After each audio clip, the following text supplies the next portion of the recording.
David's on the line in Newcastle. What do you think, David? Good afternoon. Well, I told you that the main reason I wanted phone was when Phil was saying it.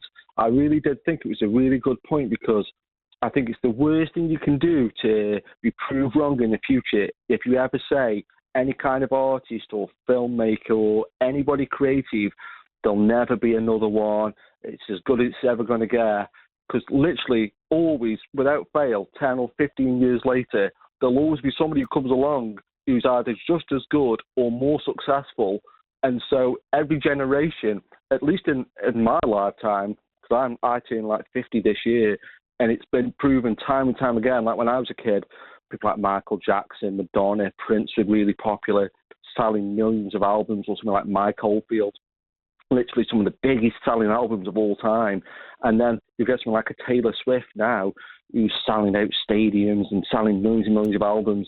And then I'm sure 10, 20 years from now, there'll be somebody else doing similar or, better in terms of sales. And so I just think to actually just go on record and say, oh, they'll never be beaten, it just seems like just setting yourself up for a fall, really.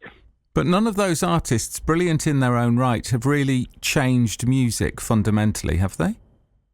Well, I think that's an interesting thing. I only sort of stumbled on this theory recently by different people explaining similar things to me, but because music is so old now, and I remember saying to my guitar teacher, is it true that there's only 12 notes and it's what you do with them? And they're like, yeah, there's only 12 notes. And when you look at all these different composers like Mozart and Tchaikovsky and all these different people, and then you've got all these blues guitarists like Robert Johnson and B.B. King, who fully enough influenced Elvis Presley, and then you've got Elvis, and then you've got people like Eddie Van Halen, who people always, like in the 70s when he came along, people said, oh, there'll never be a guitarist as good as him, and pushing the envelope with music. And then when you get all these electronic dance acts like The Prodigy, mixing like rock music with dance music, and then rap music sampling like old blues records or old country records and doing different things with it. And music is just constantly evolving. And I think that, because like when I was a kid, I really thought it was cool when you said your music taste was really eclectic, from like silly records, like industrial German records and things like that, and mine's similar.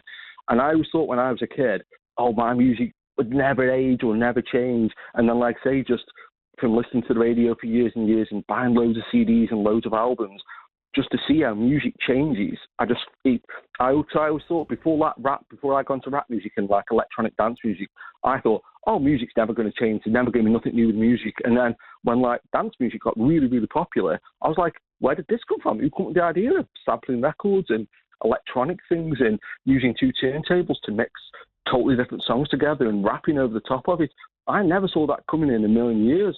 But then when it did come, and I found the influence for it was from bands from like the early 70s, like Kraftwerk and things like that, and even like the first electronic film score was from 1955 on Forbidden Planet, and I didn't think it was synthesizers in 1955 till I just stumbled on these bits of trivia. And so to me, as good as Elvis is, and I think it's really cool that you're doing this thing to celebrate his birthday, because he's clearly amazing and so influential and just just a great personality and everything like that. And I feel like when different people's anniversaries come along, it's important to acknowledge these people. But to just, for anybody to flat out say, oh, music will never change ever again, I just, like I've said 5 times already, I just think it's sort of a weird line to draw in the sand kind of thing. All right. Well, you may well be right, David. Really good to talk to you. Thanks very much for your call. And if you want to start a petition for more Einstürzende Neubauten on BBC Radio Stoke, feel free.